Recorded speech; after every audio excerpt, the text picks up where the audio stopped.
Portmore will face another noisy neighbour, Vere will host the next Clarendon derby, and there are major changes happening with the Maroons. All this and more on this Match Week 13 preview show. Welcome back to JPL Fan. With Cavalier finishing their regional tour, we have a full slate of games to preview, starting with yet another Portmore derby. Portmore United versus Racing United. Dropping points via virtually the last kick of the game against a fierce rival will surely sting. But after being winless in 3 games, Portmore have to get their act together soon to stop the slide down the table. The fitness of Stephen Young is a problem, as without him, the defense has looked more porous in the last 2 games. The good news, Racing will be their opponents next time out, and they simply cannot score more than 1 goal no matter how hard they tried. Racing attack looked fairly dangerous in their last match, as it seemed Biggs and Andre Campbell is striking up a good partnership, but they need more to get more goals flowing. But their defense is the area that will most likely be tested this time around, and they have been inconsistent ever since influential captain Markovich Brown went down injured. This will be both teams' first meeting in the top flight, so it will be a very memorable derby when Portmore United hosts Racing United 3 p.m. this Sunday at Furnita Park. Vere versus Chapelton Maroons. This next Clarendon derby would arguably be one of the most important ones. Both Vere and Chapelton are in dreadful form, and both clubs find themselves near the end of the table, with 1/3 of the season already over. The good news for the Maroons, they're playing fairly well, they just need to figure out how to convert it all into results. Maybe it starts in goal, as William Ferreira has looked a bit shaky recently, and might be time for the return of Prince Dendell Smith. But ultimately, these decisions will come from a brand new manager. We will have more information in our news section. While Vere's situation is a bit more complicated, sure they are waiting on the Cavalier, but if they don't start getting points soon, it may be too much for the Cavalier to do when they finally arrive. I'm still not sure if Vere wants to play zonal press or sit back and counter, or do they want to have patient build-up and start plays from the back, or do they want to go direct as soon as possible. Vere have good players, but I'm not sure they have one distinct and clear philosophy of playing. But a win here will be massive for either team, and we will see who produces one this Sunday when Vere hosts Chapelton at the Wembley Centre of Excellence starting at 3 p.m. Tivoli Gardens versus Montego Bay United. Tivoli is a prime example of how a team at the bottom of the table can turn their fortunes around. Back-to-back wins has propelled Tivoli up the table and surely brought back the confidence and swag back to the West Kingston team. The likes of Conor Rose, Nelson and Justin Dunn have finally showed up to the party and provided much needed help to Fuller in attack, but they need to work harder to cut out the needless errors in defence. They will need to be near perfect to beat their next opponents, Montego Bay United. Mobe had the weekend off but had a tough encounter against Waterhouse last time out and will want to improve their way of form. They also seem to have some difficulties to break down teams that sit in a mid to low block, so they should relish the encounter with a Tivoli team that likes the attack. Also, we seem to be closer and closer to Zapata's settled starting 11, so expect to see all the familiar faces line up this Sunday. Tivoli will be hoping for a reverse of the results from their last encounter when goals from Reid and Gordon got the win for Mobe. We will see what happens this time around when Tivoli Gardens plays Montego Bay United 5:30 p.m. at Stadium East. Cavalier versus Molynes United.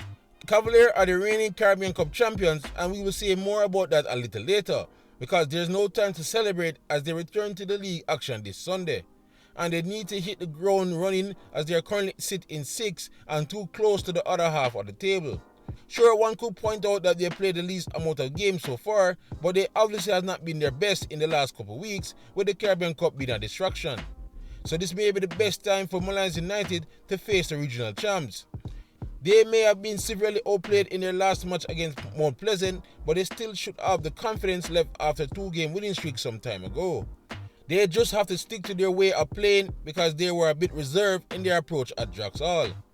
They should especially go at Cavalier this weekend, as they may have a little hangover from playing in Dunrep on Tuesday. They will also most likely see a heavily rotated Cavalier team on Sunday as well, and should do all they can to take advantage. And with Cavalier currently on a 9-game winning streak in this fixture, they will need all the advantage they can get. So will Molynes spoil the champs' homecoming? Find out this Sunday when Cavalier hosts Molynes United at Sabina Park. Waterhouse vs Dunbeholden. Firehouse was bitterly disappointing in their last match at home in the El Clasico. There is no shame in losing to an informed Arnett, but the entire Jerusalem community must have been surprised at just how litless their attack looked at home in such an important match. They did have a tough battle with Montego Bay a couple of days prior, so fatigue could have been a factor, but Nicholas Hampton was disappointing in replacing Belgrave up top. Dunbeholden, on the other hand, should be on cloud 9. They came back 3 times to dig out a draw at home in the Portmore derby, and with the last kick of the match to boot.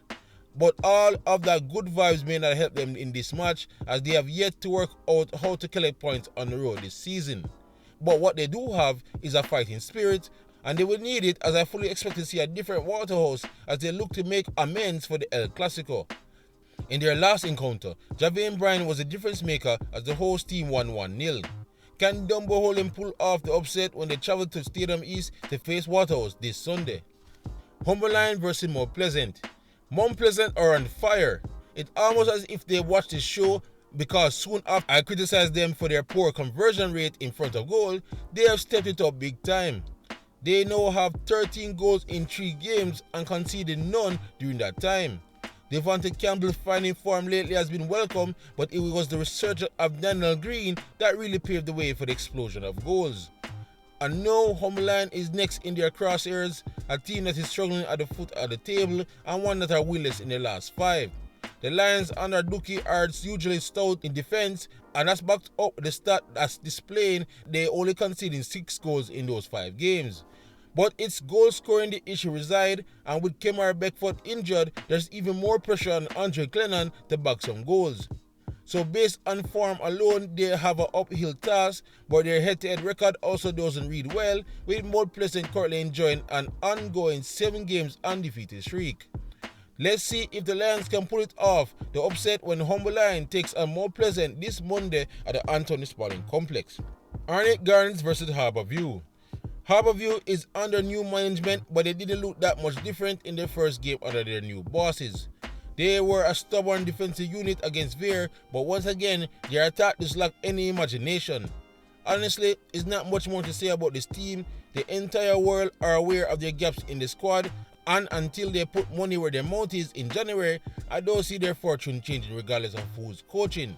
While Arnett, on the other hand, are playing so well and are such a well-oiled machine that they don't even need their coach on the bench. They finally have a settled back line, and with the attack just as good as they've always been, they are now a force to be reckoned with. The only slight worry is the fitness of starting centre defensive midfielder Marlon Martin, but Shivani Willis is more than a suitable replacement in that midfield. The last time Arnett faced Harbour at home, they edged them 2-1, and we'll be hoping things are a bit easier this time around. We will find out when Arnett hosts Harbour this Monday in the jungle. Okay, so that's match week 13, but before the predictions, just look at the news. There's another coaching casualty in the JPL. First reported by BAM Sports TV, newly promoted Jamaican League team Chapelton Maroons have joined the list of clubs making coaching changes as they have parted ways with head coach O'Neil Bigger Thompson and his assistant Jermaine Teddy Johnson. The 2 former national team players will leave their role after guiding the team for 11 games, 9 points and 6 defeats. The Maroons have already found their replacement though, as again first reported by BAM Sports, Chapelton Maroons FC have appointed Jermaine Douglas as their new coach for the remainder of the season. Douglas is the current head coach of the Costa team Central High and has also coached the Kawhi Golden High in previous times. He was also the assistant coach at Vere last season to Leval Dixon. There are more coaching movements, this time in the goalkeeping department. Once again, first reported by BAM Sports, Jamaica's national youth team goalkeeper coach Robert Beckford has left his role at Arnett to join Mount Pleasant Football Academy as their goalkeeping coach for the academy team. Arnett moved swiftly to fill the void by appointing Courtney Downey as their new senior team goalkeeper coach for the remainder of the 2024-2025 season. Dowdy, a former Jamaica College Money Cup champion, is also the assistant coach at the local female powerhouse team Fraser's Whip. And finally, JPL are back as the best league in the Caribbean according to CONCACAF. Thanks to Cavalier historic win over Cibao FC of Dunrep last Tuesday in the Caribbean Cup final, the JPL has now jumped over Dunrep's local league as the highest ranked league in the region. That's it for the news, but we have no community poll this week, as I just want to say thank you to the community on helping this channel reaching 3,000 subscribers. Again, you have all my gratitude and thanks for achieving this. Okay, time for the fun part, the predictions. Portmore United versus Race United. I don't think Portmore is going to have this one as easy as they will think, but I still think they should win. I think Portmore wins this one 2-0. Vere versus Chapelton Maroons. Very intriguing game. Of course, Chapelton might get a new manager's bounce, but he may have arrived a little bit too late to make any real dent. But they do have the good players, and Vere should have their full complement of players since schoolboy football is officially over. But I'm going to say Vere 1, Chapelton Maroons 1. Tivoli Gardens versus Montego Bay United. Another tough game to call. This again might also end up Tivoli 1, Montego Bay United 1.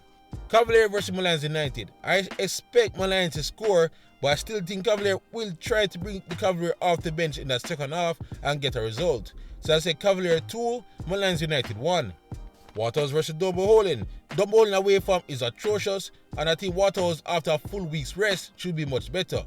I think Waterhouse win this one 2-0. Molynes versus More Pleasant. Honestly, I'm looking strictly at a 3-0 victory for the men from St. Anne. And Arnett versus Harbour View. Harbour View defense is much better, but this Arnett team is out of this world at the moment. So Arnett should at least win this one 2-0 over Harbour View. So yeah, people, that is all from Match Week 13 preview show. Again, please like, subscribe and share as we look to keep you up to date on all things in the JPL leading up to the final in May. Otherwise, with great JPL content, you're already at the right place, JPL fan. YouTube, pick up yourself.